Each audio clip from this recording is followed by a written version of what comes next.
Her boss got her pregnant. She thought I'd stay quiet. She was dead wrong. Looking back, I could pinpoint the exact moment when everything in my marriage started to feel off. It wasn't some dramatic revelation, no screaming fights or shocking discoveries, just small things, barely noticeable at first. It began with late nights at the office. Claire, my wife of 7 years, had always been ambitious.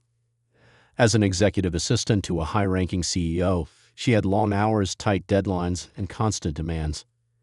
But suddenly, she was staying even later than usual, coming home past midnight with a vague apology and a forced smile. Then there was the scent. Not hers, not mine. Someone else's cologne clung to her skin and clothes.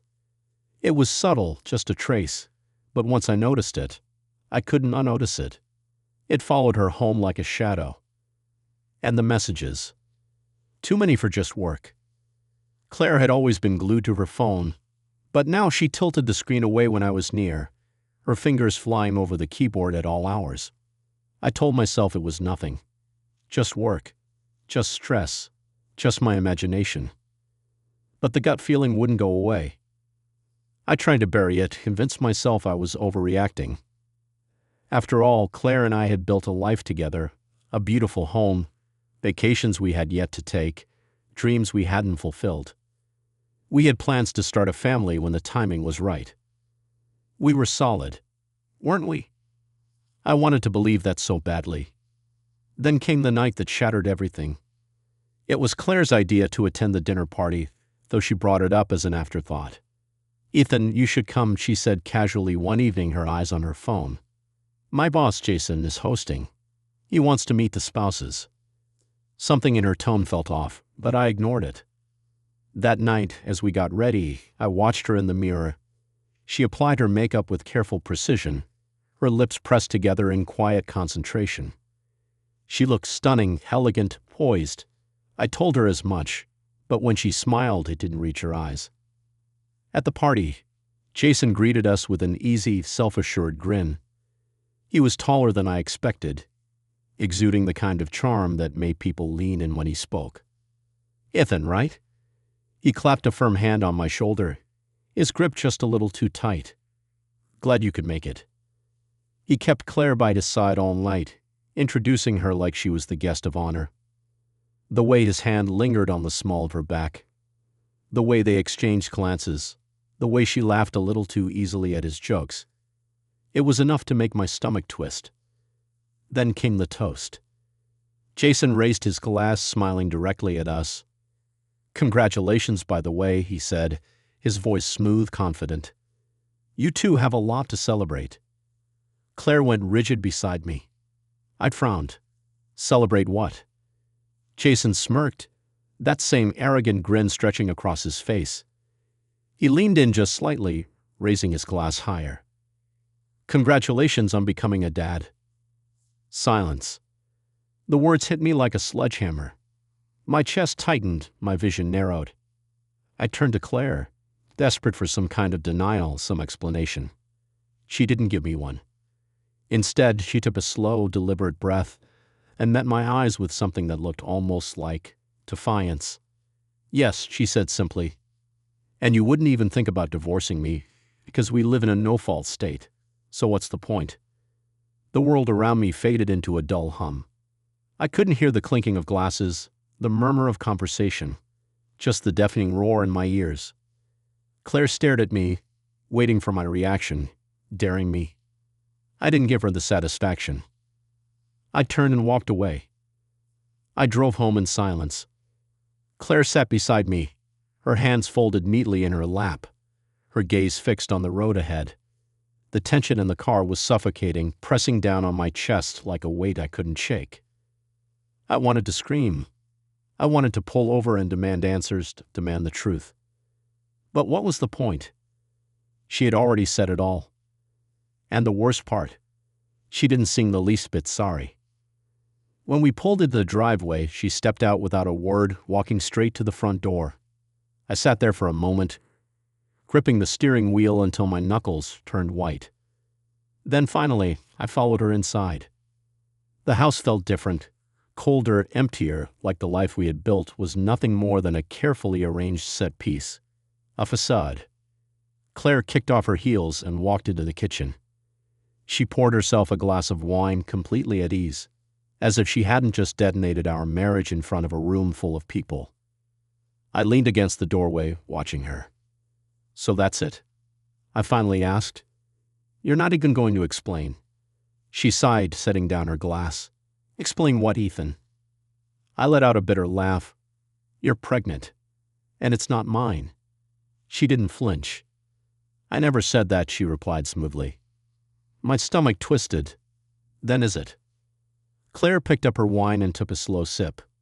She didn't answer, and that silence said more than words ever could. I felt something inside me crack. Something irreparable.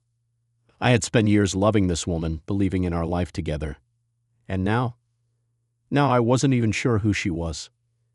Claire studied me over the rim of her glass, her expression unreadable. Then, with the same unnerving calm, she said, "You're not going to leave." It wasn't a question. It was a statement. A fact. Something about the way she said it sent a chill down my spine. She was right, wasn't she? We lived in a no-fault state. A divorce wouldn't change what had already happened. And with a child, whether it was mine or not, everything would become even more complicated. She was daring me to walk away. But I wasn't going to give her that satisfaction. No. If she thought I would just roll over and accept this, she was wrong. I wasn't leaving. I was going to stay.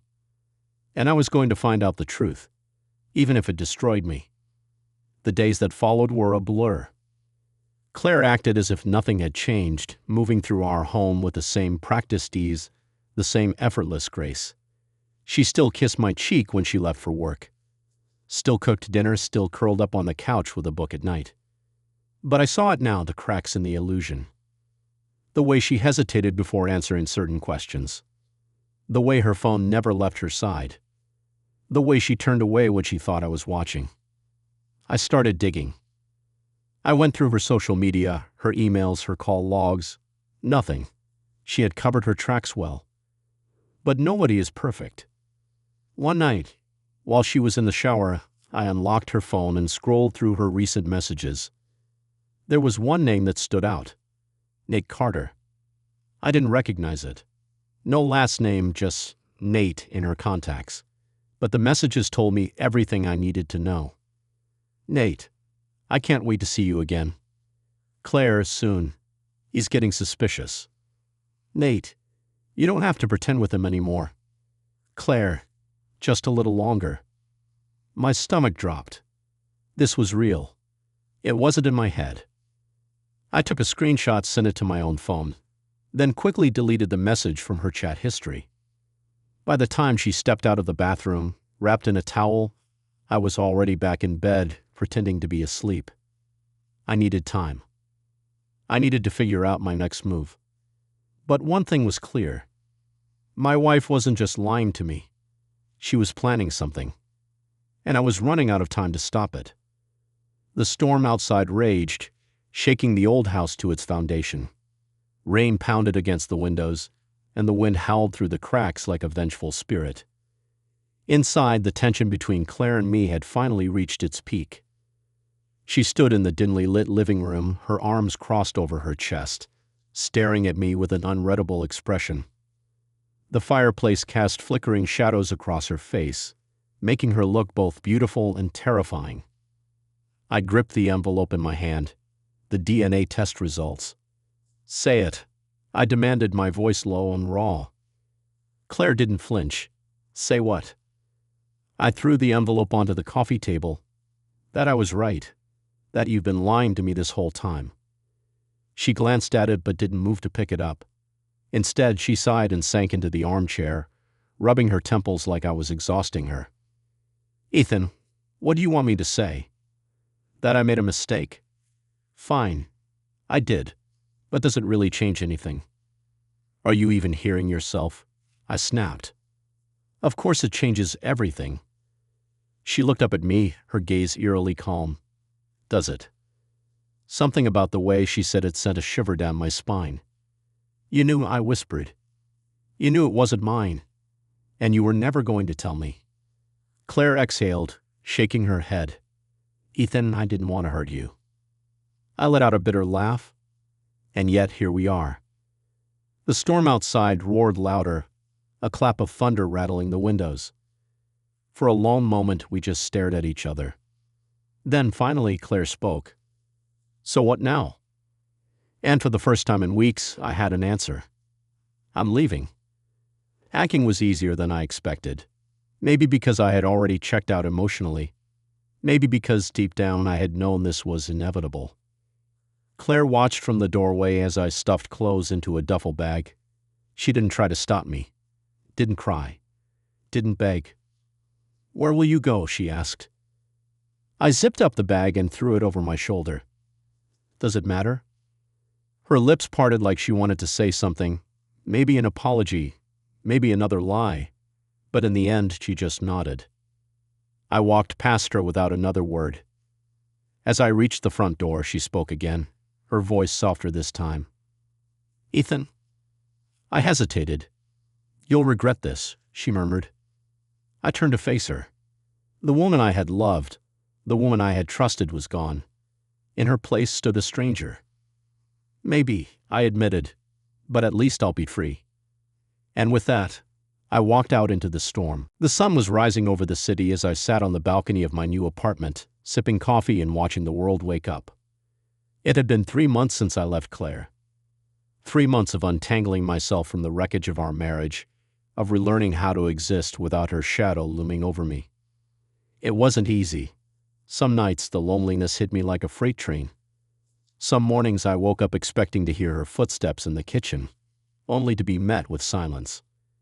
But for the first time in a long time, I felt like I could breathe. My phone buzzed. A message from an unknown number. Unknown. I know the truth. Call me. My stomach clenched. I stared at the screen, my pulse hammering.